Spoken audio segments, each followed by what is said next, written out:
Hasil praktis GP Austria, sekali lagi Marc Marquez menjadi yang tercepat dan lolos ke kualifikasi 2 langsung.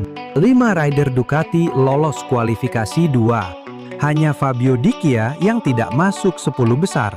Sedangkan Pedro Acosta dan Brad Binder berhasil tampil apik di balapan kandang untuk KTM. Duo rider utama Aprilia, Jorge Martin dan Marco Bezzecchi, mengalami kesulitan finish 10 besar dan harus memulai dari sesi kualifikasi pertama.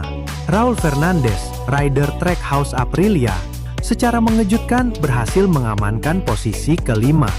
Pabrikan Honda juga tampil cukup impresif dengan Joan Mir dan Om Zarco yang berhasil lolos ke kualifikasi kedua. Bagaimana menurut kalian? Silahkan jawab di kolom komentar. Jangan lupa like dan subscribe.